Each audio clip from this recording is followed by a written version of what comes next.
كأس العالم بالنسبه للمنتخب الوطني المغربي، الاحساس ديالك وانت كتفوز رفقه هذا الجيل من اللاعبين، هذا الجيل الرائع ديال اللاعبين مع المدرب محمد وهبي؟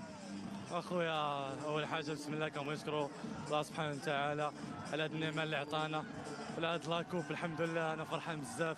اول حاجه كنبغي نشكر جلاله الملك، كنصلوا الله والله يشافي لنا على التحفيز ديالو.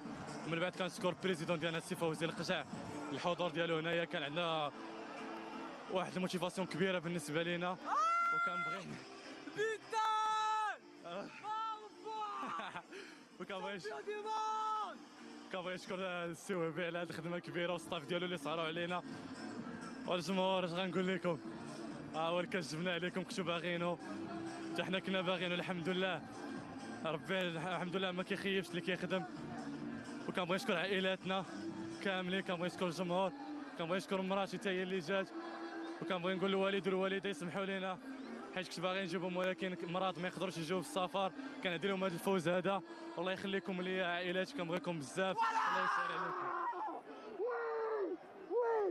وديما مغرب، قلتها من الاول ما كنخافوا من فرقه فيهم الهضره بزاف. جينا الماتش كليناهم، الله يحفظك.